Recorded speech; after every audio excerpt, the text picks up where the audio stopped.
Hey everyone, welcome back. Let's get into the NBA Finals Game 6 action. This could be the last game we get in the association for the 2024-2025 campaign.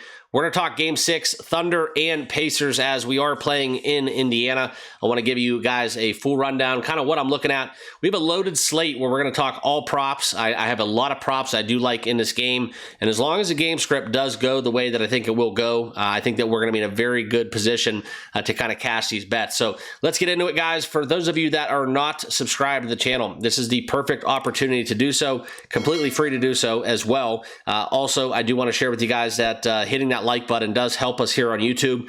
So if you are watching, remember these are free picks. Hit that like button and subscribe down below, and let's get into the action, okay? So we will use Outlier to break this all down. We're going to look at the game opening and a little bit of a movement going on right now, okay? We saw this game kind of open at 6. We are seeing 5.5s on the board. You can find a little bit better numbers, and I think it's going to be something, guys, that if you do wait towards the tip-off, you will see the Pacers kind of take some action. Might be able to get the Thunder -5, okay? We'll see what happens. We'll talk about kind of where the money's headed. Also, we are seeing this total take a nosedive, right? Opening at 224.5, getting bought down lower, and lower, okay? Right now, 221.5 is the number, the best number available. 222s are readily available. I'll give you guys my thoughts on the total as well. But let's look at these handles, okay? If you, and I do want to kind of say something here before we get going too far. If you have been following the NBA Finals, the NBA postseason, at this point in time, if you don't have a feel or grasp of where each of these teams stand, whether it's home, away, it does not matter. I think this is something where these games, you know, the game plans and the players that are rolling out by these coaches, it's to be as expected. So unless you get a dud from a shooting perspective, I really don't see too many kind of crazy twists coming in Game 6. This is something that's similar to we saw towards the end of the Stanley Cup Finals as the Florida Panthers really took care of business, and you kind of had that feel, right? Albeit they did lose Game 1 and Edmonton did come back, but sometimes the cream rises to the top in these high stakes kind of series games, and that's what I expect here tonight as we look at the Pacers and Thunder squaring off, okay? Looking at the money, we see the overwhelmingly amount of support, 59-53 on terms of the Pacers money line. That is to be as expected, as sharps do tend to favor the plus money propositions versus laying the juice. However, as we look at the spread, we can see the handle kind of backing what I'm talking about. 68% of the money is on the Thunder at -5, albeit we are seeing a line move go in the opposite direction. So very interesting to note that little reverse line movement. Also, a lot of action to the over. 91% of the money is on the over, but we despite seeing that number fall from 224.5 from that opening spot. All right, so let me give you guys my thoughts. A couple ways that I have approached this. Okay, Indiana team total is kind of very fruitful in my opinion. We have backed that in a lot of different instances. And it kind of has to come down to a couple different things, right? Halliburton is the big question mark, okay? Yes, our last game, we saw a 120-109 game where Halliburton did not play a lot, okay? And that's kind of where you look for the Thunder really did rise to the top. I think Indiana blew that lead. Blew that chance to take a kind of Game 7, where they need a Game 7, I should say. But now as we look at this series and kind of what we're faced with, it really is kind of telling the whole story, I think, that when we look at this game at face value, okay, I think that the Thunder, the best team in the NBA, and I think that if you look at kind of where we're at here as we wait Game 6, it's just something where you look into kind of where we're at. Me personally, guys, I think that you talk about the Thunder here having a 3-2 lead. The Pacers blew their shot. Okay, that's just my personal opinion. We have seen a couple games go in different directions, right? You can make the argument that the Thunder should arguably be already winning this, have already won this series 4-1, blowing a late lead. And then obviously the Pacers took that one game. Took the first game 111-110. They should not have won that game. You look at the Game 2, Thunder bounced back 123-107. And then, the Thunder lost that Game 3 where I thought they had that one all but wrapped up there in the fourth quarter. Thunder won Thunder won game 4. And then as we look at kind of where we were at within the last game, game 5, 120 to 109, the Thunder were victorious. Okay. So that's kind of where we look at the Indiana team total. Now, if you find yourself looking into the conversation, okay, closeout game, NBA Finals, we're going to go under, then yeah, that's kind of where you would fade the team total for the Pacers and look for the under.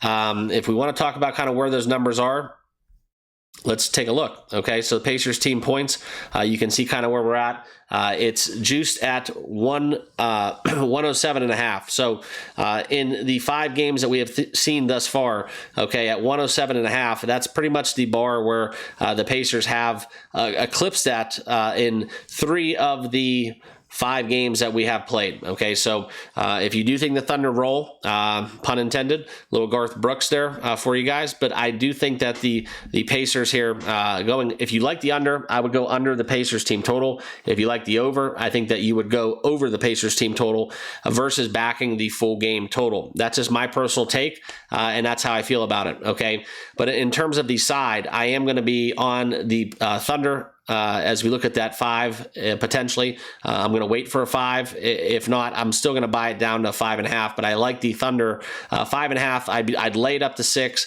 I think that the Thunder do roll in this spot. And then, as always, guys, when it gets down to that 2-minute, last 2 minutes in the fourth quarter, if the Thunder have a commanding lead, it gets kind of crazy with free throws. I don't expect the Pacers to be able to have any late game heroics without the likes of Tyrese Halliburton at full strength. So I just got the Thunder winning this 1-6. Okay, so I think the Thunder roll. That's kind of my take. And I think that the Thunder do brush 120 if we want to look at their expected points, which I think would be at 113.5 if we want to talk about it. This is kind of where you can see just by that expectation, and that's where you can find the over, like I talked about, 113.5 at a minus 125 clip.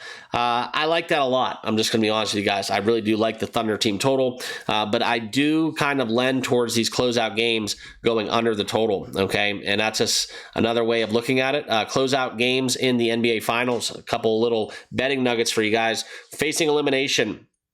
The team that is facing elimination does struggle historically. 2-5 straight up and 1-6 ATS dating back over 10 years.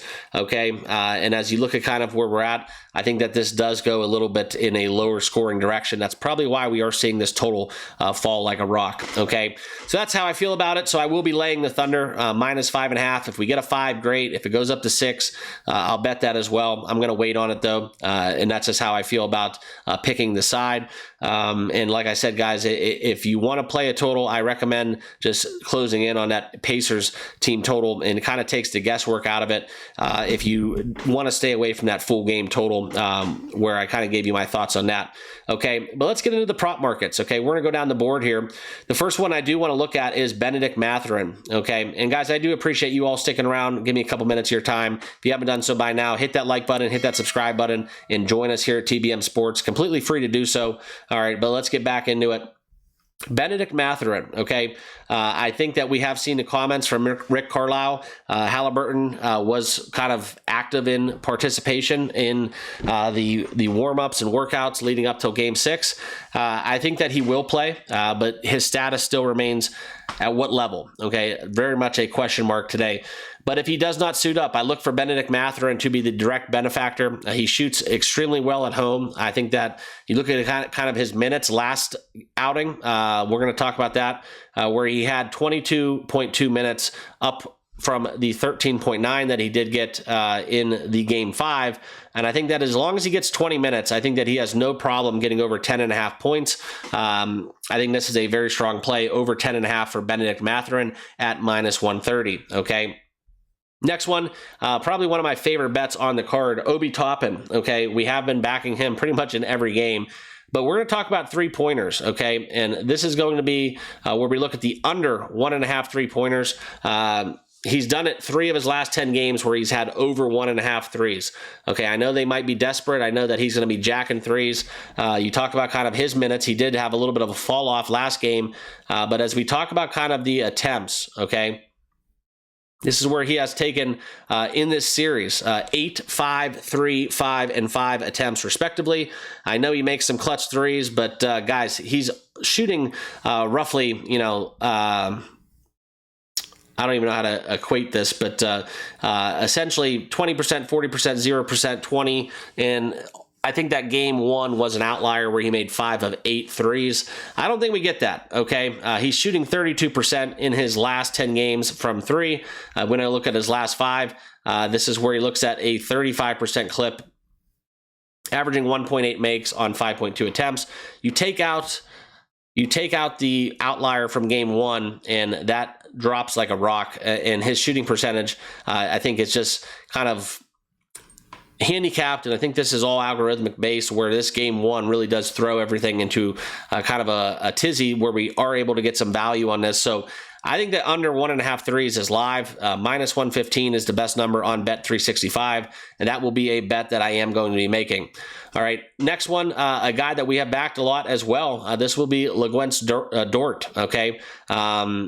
It's no secret to many that if Dort plays a lot of minutes, the Thunder will do well, okay? I think that Dort here has been getting it done from a defensive standpoint. I think in a closeout game, they're going to be scrappy. They're going to want to not force us to game 7. He's going to look to show out. I think that with Halliburton not controlling the ball as much, maybe a little bit more so riskiness, more risks taken for the Pacers, more of the passing lanes. I think that they're going to be playing in-your-face defense, and this is just a lot of value right now. We've backed this before, and it did not work out, but I think over 1.5 steals at plus 210 is a very strong proposition.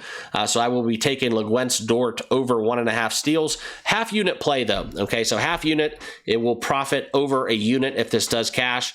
So essentially, it's basically like betting it a full unit at plus 105 if you do want to equate it to that. So let's take Dort over 1.5 steals at plus 210. Okay, next game, or next player, I should say, is Miles Turner. We're going to go right back to the 3 market, and this is where we're going to look into the under 1.5 threes. Okay, I bet this last game and it cashed. I think this is one where we go right back to the well. Under 1.5 threes, if we talk about kind of his attempts, he is jacking the threes, averaging almost 4 attempts per game. He only had 2 attempts last game. But if we look at this series, 5, 5, 4, 6, and 2 respectively, very poor shooting average for the big man here. As we look for the under to cash, I just don't, this is cashed in 80% of his last 10 games. I just think this one continues. So we're going to go under 1.5 threes, minus 120 for Miles Turner. Okay. The next one kind of piggybacks off of the Halliburton narrative. If Halliburton does not play at full strength, has a minutes restriction, which I do think he's going to give it a go. I think he will be quite active. When they're facing elimination, he pushes himself. There's no real reason why he can't, be out there. But if he's going to be hurting his team, his minutes will be down. He does not score as is. So I kind of want him to be on the court for this prop, but I just don't want him to be, attacking aggressively, looking to score. And that's where I do look towards the conversation of Pascal Siakam hitting his points. Okay. I looked at the points and rebounds. I just don't like it as much. But if we talk Pascal Siakam points, he had 28 last game. He's going to be very active and active early. I kind of like Pascal Siakam for the first field goal of the game. If you want to look at that market, I think that is something that does kind of have some value. But going against the Thunder, he's only hit this in 2 of his last 5 games, and the only 5 games in this NBA Finals. But I think that was with Halliburton in the fold. You talk about it in the game 1 and game 4. He just got edged out 19 and 20 respectively. So very close. It came down to 1 point, but I think that if Halliburton is not looking to score, the Pascal Siakam prop over 20.5 is live. I'm going to be betting that at a minus 130 price. Okay. The next guy is another direct benefactor of the Halliburton kind of minutes restriction, maybe just a little bit of a not full strength kind of conversation. We're going to go to TJ McConnell, okay? I looked at points, rebounds, assists, points, assists. I think that, he was the darling last game, and I'm not sure why they went away from him, but he had 22 and 4, 18 and 4, 22 points and rebounds. This is just a little too low. And I took the points and rebounds because I think that he can get over this in points alone. And that being said, just give me a little bit of a cushion here with a points and rebounds prop. So we'll take TJ McConnell going over 13.5 points and rebounds at minus 115. That's going to be a bet that I will be making as well. I like that one quite a bit if we are going to talk about it. Okay. So that'll wrap it up. Those are my best bets. Those are the props that I am going to be targeting. The only other one that I do like, okay, and we're going to go back into the Legwentz Dort category for these props, and it's going to be kind of how I talked about. The Thunder do well when Dort plays big minutes, okay, and if you look at this and you talk about kind of where he's at, if he plays over 30 minutes, I think this one does cash. Points, rebounds, and assists, it's just set way too low, okay? I thought about playing the over 1.5 threes, but if he makes and cashes that, okay, we got 6 coming from there. Last game, he had 8 rebounds and 3 assists. I think that if we do hit the 2 threes prop, and he does have, let's just say, a little bit of a regression there where he gets, let's just say, I don't know, 6 rebounds and 3 assists, we still cash this. I think he does get a point, free throw, or a bucket elsewhere. So we need 2 threes and a bucket, and then I think that he gets this one done at the bare minimum with the points, rebounds, and assists, going over 12.5 at -125. Okay, so that'll about wrap it up. Those are my plays. That is my breakdown of this game. Full recap: we're gonna go McConnell, points, rebounds, and assists over 13.5. Top and under 1.5 threes. OKC, I'm gonna lay the -5.5. As it currently stands, but I am going to wait. I want to find a 5 out there. Also, Dort, the points, rebounds, and assists going over 12.5. Half unit on over 1.5 steals for him as well. Turner under 1.5 threes. Pascal Siakam over 20.5 at -130. And we're going to take the Benedict Mathurin over 10.5 points at -130. Okay, so appreciate you guys. It's been a fun season. Hopefully we have a Game 7 to look forward to. But for the sake of my bets, let's hope the Thunder do close this one out with margin. Okay, so if you have not done so, hit that like button, hit that subscribe button. Thank you all for watching. Good luck with your picks, and we'll see you all in the next video. Cheers.